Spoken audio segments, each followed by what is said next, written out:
One of the earliest challenges chosen ones face is reconciling their sense of uniqueness with a world that rewards conformity.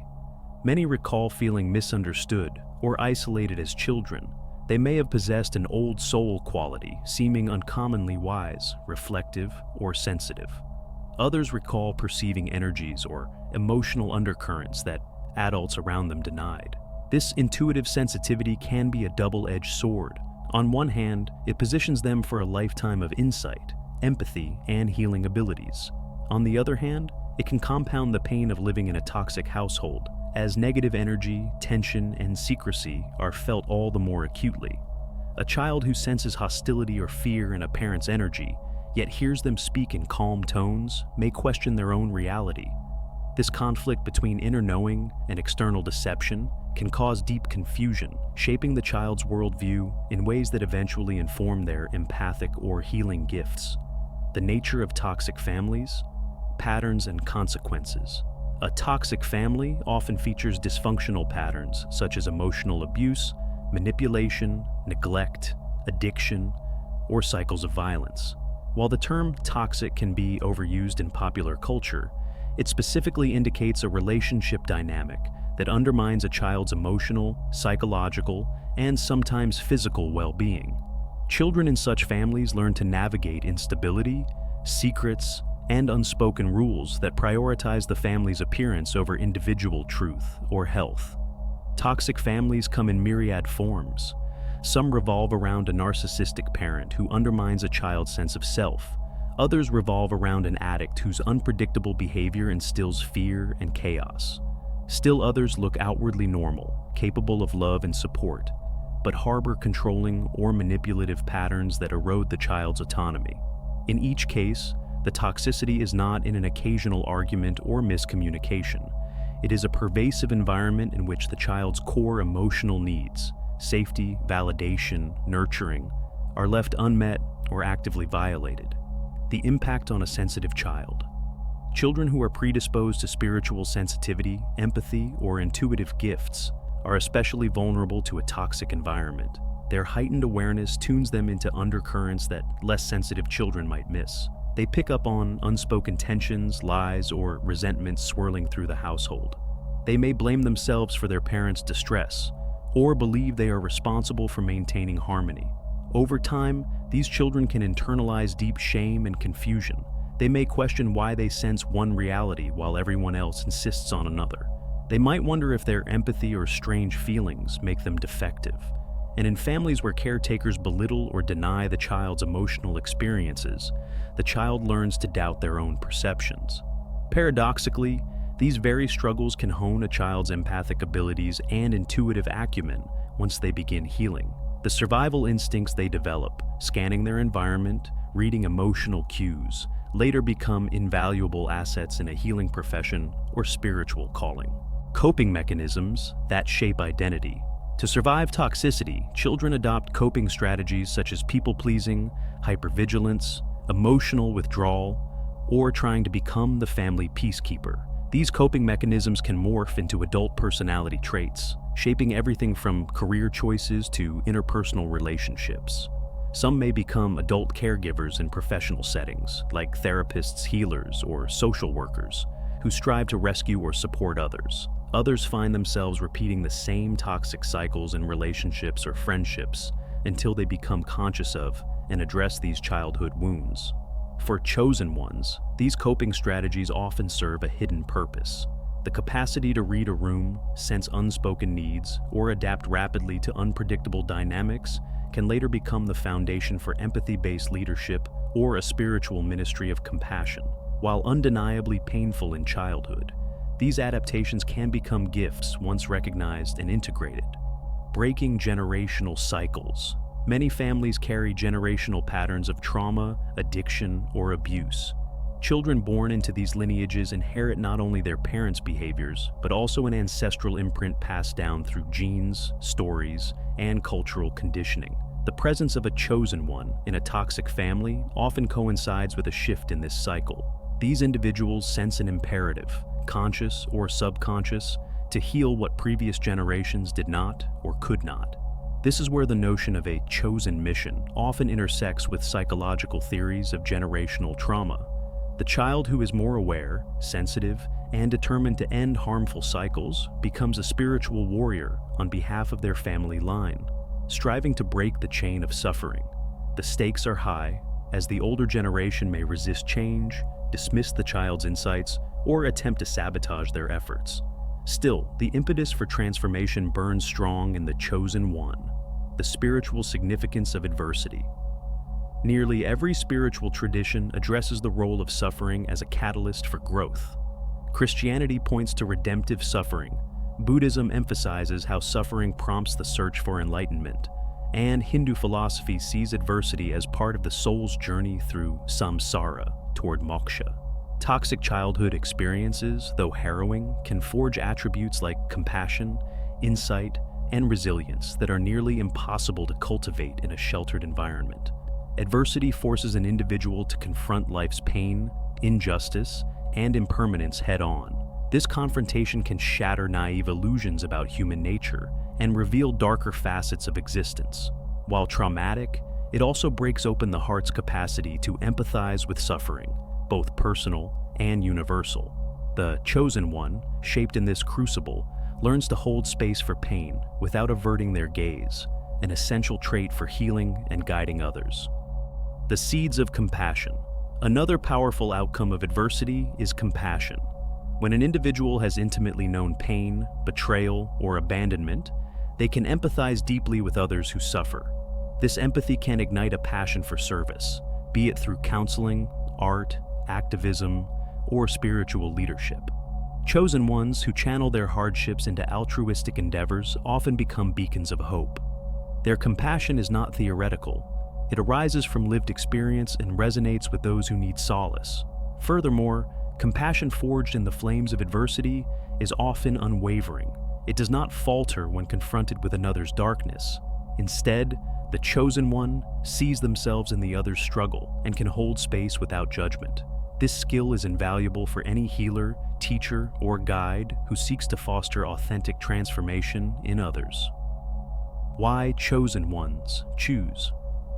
Toxic families, a soul-level perspective.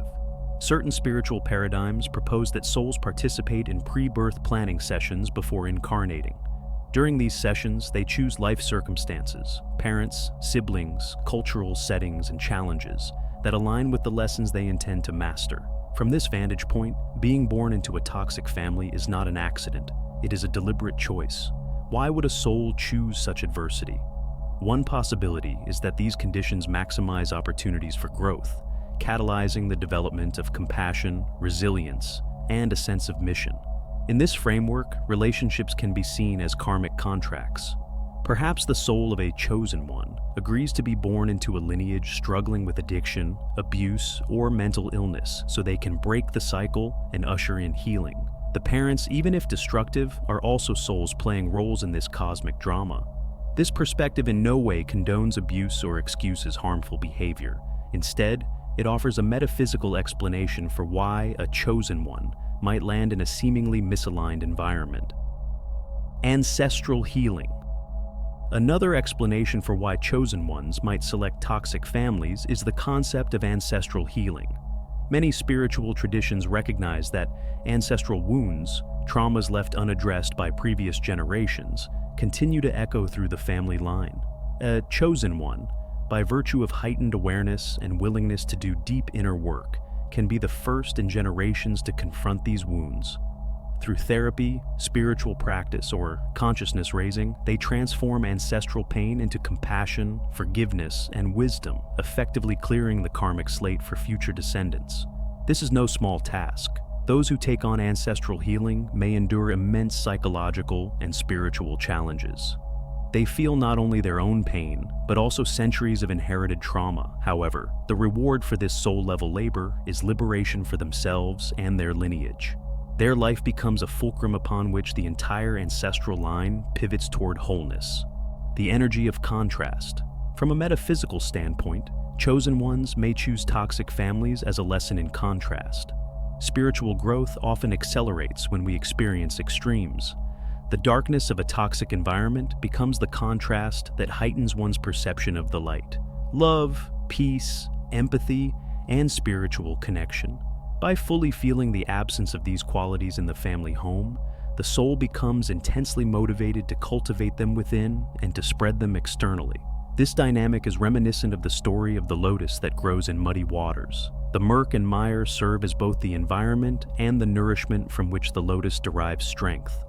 Without the darkness below, the blossom above would not manifest its exquisite beauty. Likewise, the chosen one, born into adversity, becomes a living testament to how beauty and wisdom can emerge from the mud of suffering. The hidden gifts in adversity. One of the clearest gifts derived from toxic family dynamics is a potent form of empathy. Because these individuals have felt both subtle and overt forms of emotional pain, they develop a heightened awareness of the suffering in others. This empathy extends beyond mere sympathy. It resonates as a deep personal understanding of what it means to be powerless, frightened, or abandoned. Such empathy is invaluable in fields like counseling, teaching, social work, and spiritual guidance. It transcends clinical knowledge, providing a genuine heart connection that can profoundly soothe those who feel alone in their struggles. Time and again, the survivors of toxic families become some of the most compassionate advocates for change, whether at an interpersonal level or on a global platform. Deeper appreciation for love and kindness. Sometimes you only appreciate light after you have lived in the dark. Chosen ones who endured loveless childhoods often develop a heightened reverence for love and kindness. They do not take small acts of care for granted. A warm smile, a gentle hug, or a listening ear can move them profoundly because they know how precious such gestures are when they are absent. This deep appreciation fosters gratitude and fosters a habit of intentional kindness toward others. It also leads to a more mindful approach to parenting, friendship, and partnership later in life. They are determined not to replicate the coldness they once knew. Instead, they endeavor to bring warmth, sincerity, and gentle support into the lives they touch. Activation of healing and transformational gifts. The ultimate gift for many chosen ones is the activation of their healing or transformational abilities. These can manifest in diverse ways: energy healing, intuitive counseling, art therapy, motivational speaking, spiritual leadership, or any vocation that involves guiding others from pain to wholeness. Because of the adversity they have personally experienced, they offer hope grounded in real-life trials rather than abstract theory. In a sense, their toxic childhood becomes their spiritual credential. It confers upon them the ability to say, "I have been there, and I know the way through." Whether they explicitly advertise this, or simply let their empathic resonance speak for itself, those in need often sense the authenticity behind their guidance. People trust them precisely because they embody a lived experience of transformation. Overcoming childhood trauma. The path to liberation. To transform a painful past into a gift, one must first acknowledge and validate the pain it caused. This might sound obvious, but many survivors of toxic families minimize or dismiss their own suffering. They learn to adapt and survive, telling themselves, "It wasn't that bad," or "Others had it worse." While empathy for others is admirable, healing requires an honest reckoning with the magnitude of one's own wounds. Validation can come from therapy, support groups, or self-reflection. Naming what happened, labeling it abusive or neglectful if that is accurate, and allowing oneself to feel the emotions that arise, grief, anger, betrayal, are key steps in liberation. A chosen one often has an internal impetus to heal not just for their own sake, but also to break generational cycles or serve humanity.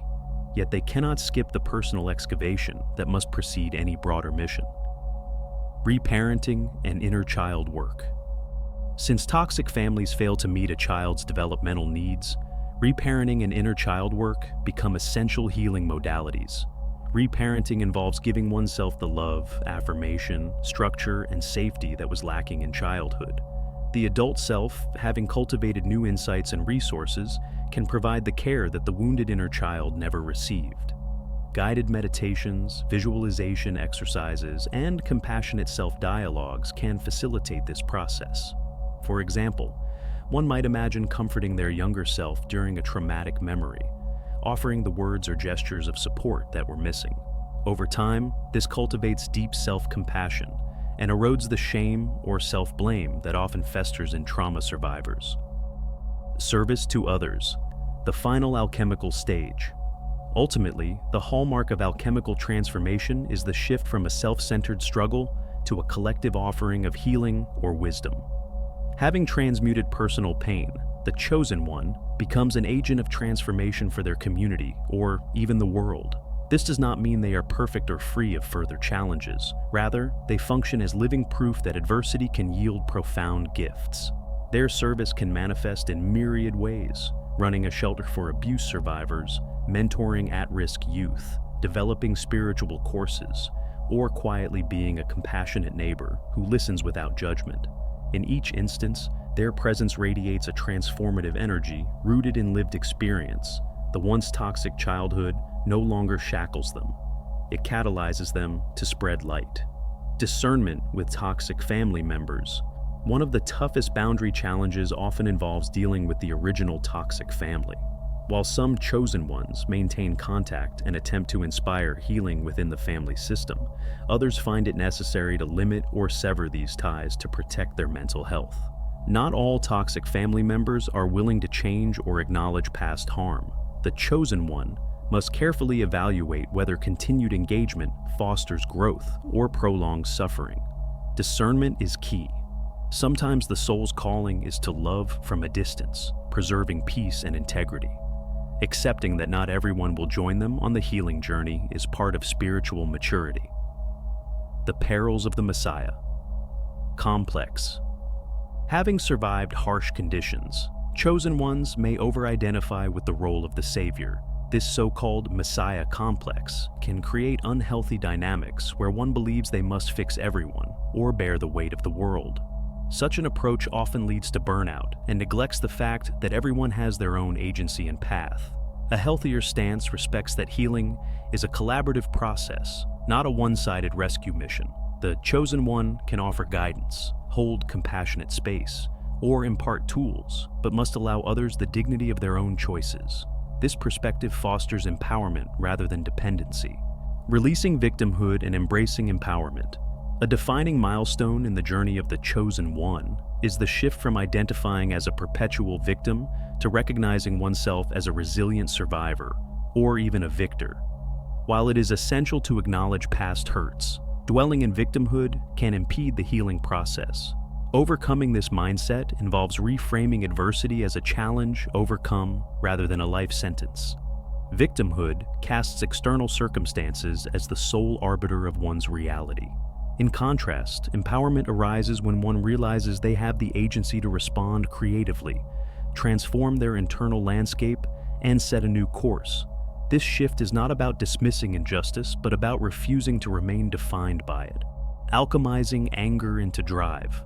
Anger often lingers in the wake of family toxicity. While prolonged rage can be corrosive, harnessing anger as a motivator can propel the chosen one toward meaningful change. The outrage at injustice, cruelty, or betrayal can be transmuted into activism, creative expression, or relentless self-improvement. Anger, when channeled constructively, ignites passion. It says, "This must not continue," and "I deserve better."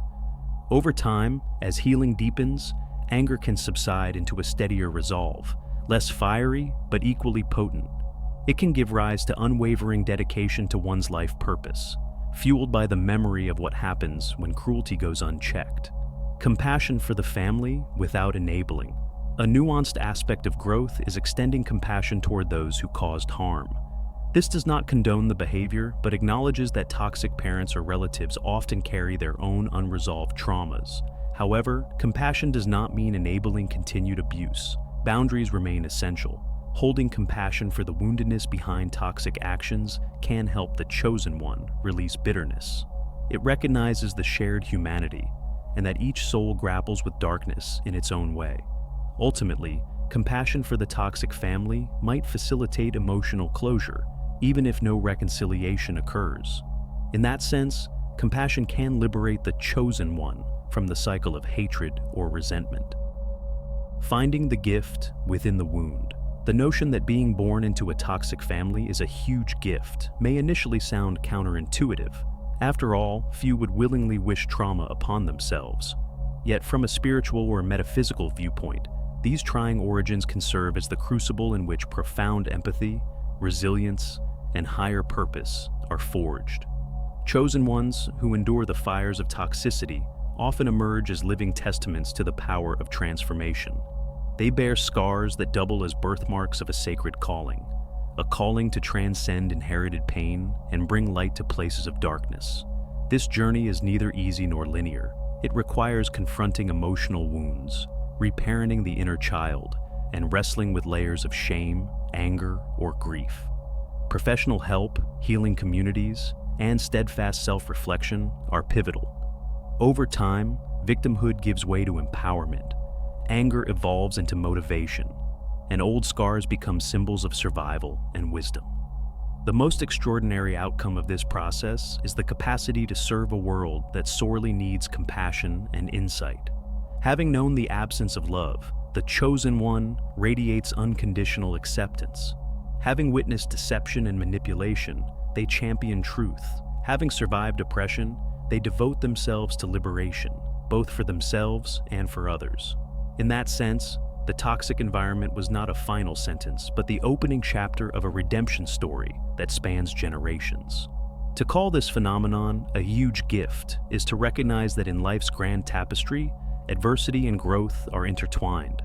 By embracing this paradox, chosen ones reclaim their narrative. They discover that their once cursed childhood might have been the very place where their calling was seeded, nurtured, and refined. And in blooming from the thorns of a painful past, they embody hope for all who walk a similar path, proving that even the darkest beginnings can yield a destiny radiant with purpose.